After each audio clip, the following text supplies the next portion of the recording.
Vous avez le droit à l'information et nous avons le devoir de vous informer. Mesdames et messieurs, bonsoir. Tout de suite, l'ossature. Au sommaire de cette édition, nous vous parlons de la miase, une maladie parasitique sous-estimée qui ravage les régions tropicales. Vous aurez plus de détails dans cette édition. Atelier de réflexion sur l'accès au marché pour les MPME clôturés à Cotonou. La GIZ et le Pro-PME mobilisent les soutiens des structures. Délocalisation imminente du marché d'Antokbar, une nouvelle ère pour Cotonou. Notre rédaction s'est intéressée pour vous à l'état d'âme actuel des commerçantes ainsi que les raisons qui favorisent cette décision.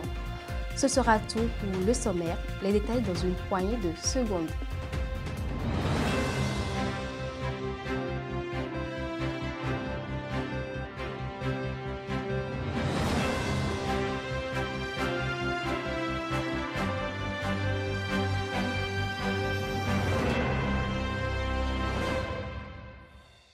À nouveau, bonsoir. Demain matin à Comé, attendez-vous à de petites averses.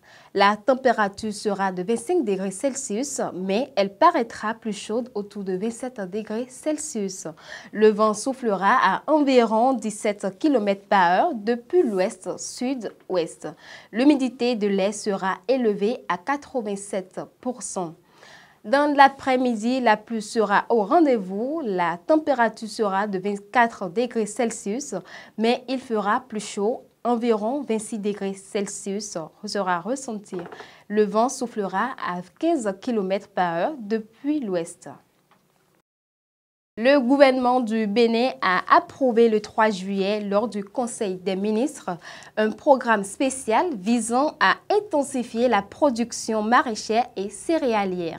Ce programme doté d'un budget de 10 millions de francs CFA, environ 16 millions de dollars, a pour objectif principal de renforcer les capacités des acteurs impliqués dans ces filières clés afin d'augmenter la production locale.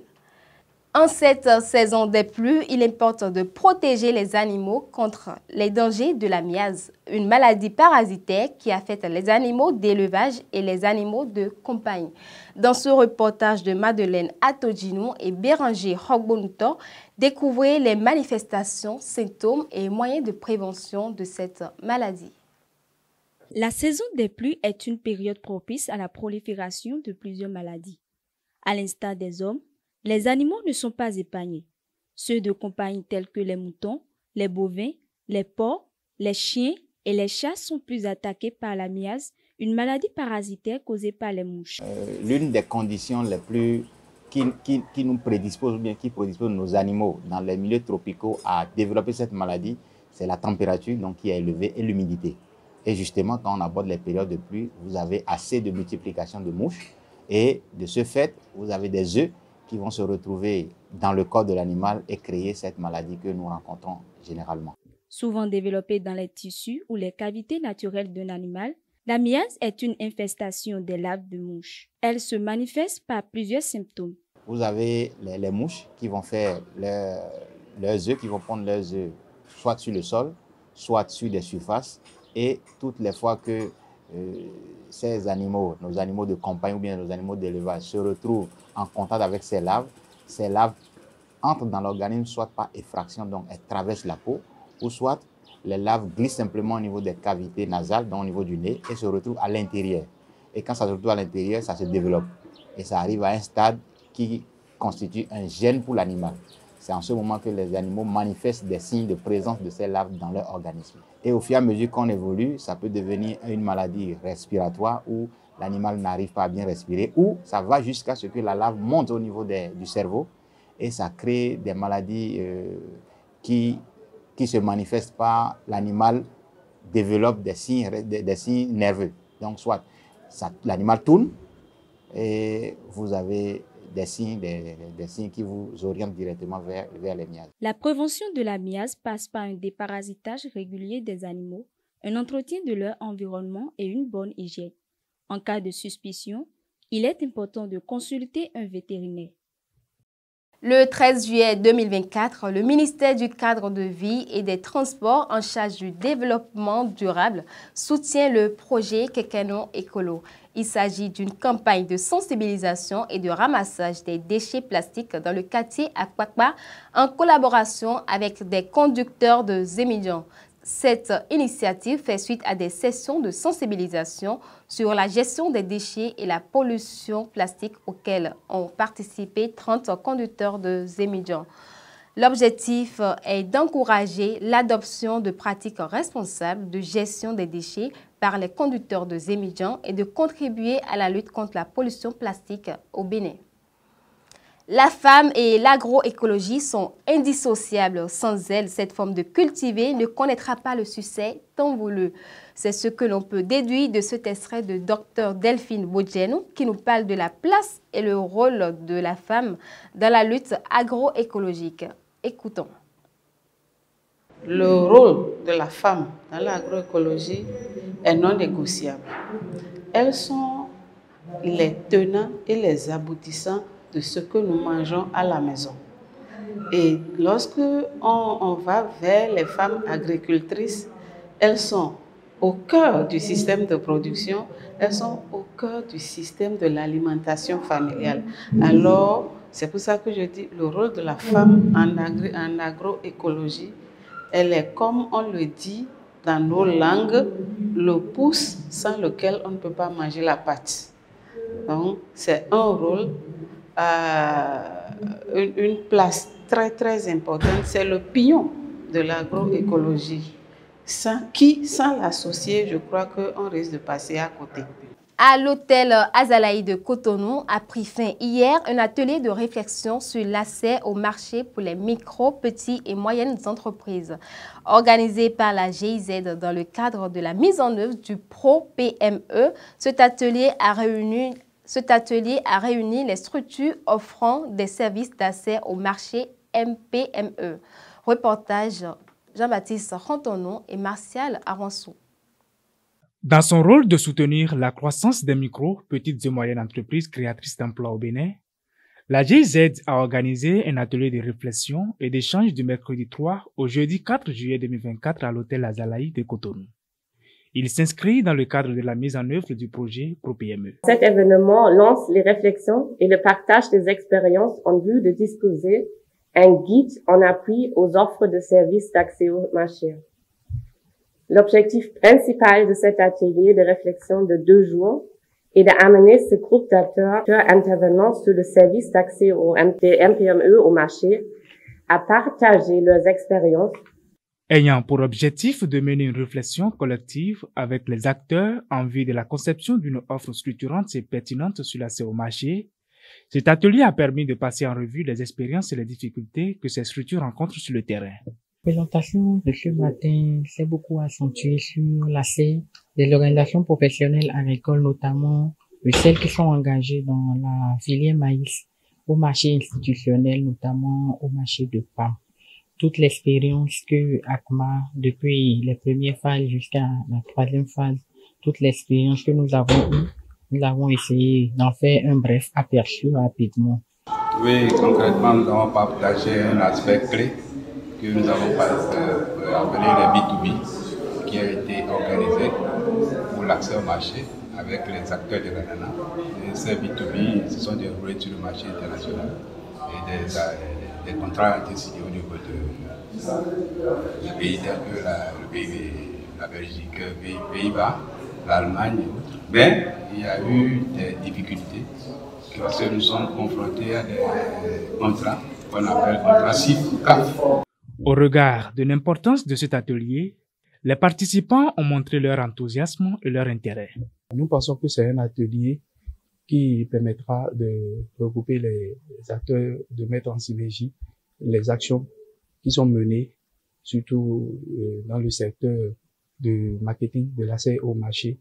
L'accès au marché par les MPM du Bénin, qu'ils soient local, régional ou international, présente plusieurs défis. Raison de plus que cet atelier revêt d'une utilité capitale et promet d'apporter des solutions durables. Avant le dossier, nous allons nous rendre au Burkina Faso où le président de la transition du Mali, Assimi Goïta, a inauguré un complexe agro-industriel sur un site de 7 hectares à Sanankoroba, dans la région de Kouliro. Ce projet d'une valeur de 14 milliards de francs CFA, environ 23 millions de dollars, a été financé par la société Seydou Diogo Awa. C'était le mardi 2 juillet 2024. Alors que la délocalisation de ce marché emblématique se profile à l'horizon, les réactions sont mitigées entre nostalgie pour un lieu chargé d'histoire et espoir pour des améliorations promises par les autorités locales. La décision de déplacer Dantokpa ne se limite pas à un simple changement de lieu de commerce, mais elle soulève des questions profondes sur l'avenir urbain et économique de cette métropole. Suivez le reportage de notre envoyé spécial.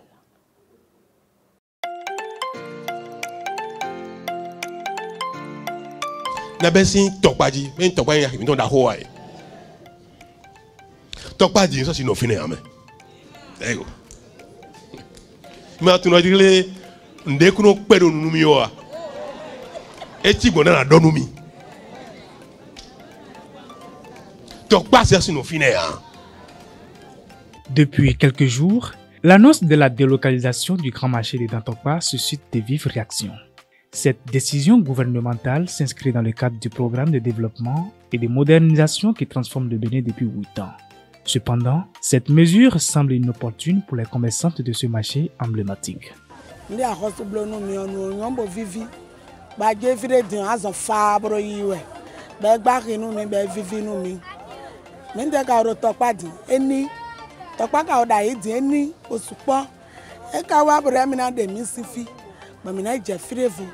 Mi Jeffrey Vodon you no pet the client support. Nigga ya hosu kwe gbon adusi gbon ami o. Mi Jeffrey odon e mi na suko e ton gbon. Ko na salele ti gbo mi na suko o. Di oni ke clan bo pon bo blonu mi. Ti e mi de bo radio po tele le jeri doju le ya de Tokpa si fi gbe na je. Glow e do. Ba mi adon ni e ka de ahio son finu mi o. E na ve una mi pede si, e na ve una mi parce que même une boutique, nous avons déplacé son boutique dans une boutique, mais nous n'avons pas de clients, mettons les billes. Bon, nous avons vu à une mi-temps. Mais comme à Rossou et Doro, nous avons reçu le même des jours bon, et nous avons mis mais nous avons vu Au cœur de ce débat passionné, plusieurs arguments plaident en faveur de la nécessité et de l'importance de cette délocalisation. Je peux bien comprendre qu'il y ait des gens qui pensent, à tort ou à raison, que cette localisation n'est pas opportune, n'est pas appropriée, ou devait, en tout cas, ne pas être brutale. Mais il faut comprendre ceci que dans Dantokpa que nous connaissons aujourd'hui, depuis les années 60 jusqu'à aujourd'hui, est arrivé à bout de souffle. Dantokpa aujourd'hui ne répond plus à aucune norme en termes sécuritaires, économiques, d'organisation rigoureuse, d'une gestion rigoriste, ne répond plus à rien. Aujourd'hui, il s'agit de quoi? Il s'agit effectivement non seulement de rénover, de réflexionner Dantokpa, mais de l'agrandir. Malgré leur réticence, nous sommes amenés forcément à opter pour des actions en faveur du bien-être social, en faveur de nos populations qui nous ont élus. Néanmoins, ce déplacement du plus grand marché de l'Afrique de l'Ouest laissera une empreinte plus ou moins négative sur l'économie de ces commerçants. Quand on parle de réforme, il y a toujours une part de concession, de sacrifice. Mais ce ne sera que passager. Ce ne sera que épisodique. À un moment donné, on va en parler comme d'un passé peut-être douloureux, mais d'un passé somme toute salutaire. Ce qui est sûr, il faudra être très rigoureux. La délocalisation du Tantokpa ne pourra fonctionner grâce à la sectorisation, grâce à la spécification de certains marchés. Et il ne devrait pas rester quand 99 partent. La relocalisation d'un marché d'une telle envergure représente un défi considérable. Il est impératif de planifier cette transition avec soin pour minimiser les perturbations économiques. Si elle est correctement exécutée, cette initiative peut apporter des avantages à long terme, notamment en termes de modernisation des infrastructures et de sécurité.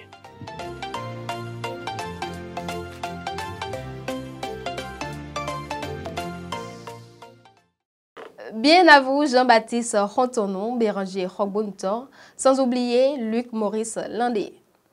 Et ce sera tout pour cette édition. Merci de l'avoir suivi, mais avant de vous laisser, je vous prie de garder cette citation de Napoléon Hill qui dit ceci. Si vous ne pouvez pas faire de grandes choses, faites de petites choses, mais de façon grandiose. C'était moi, à bientôt.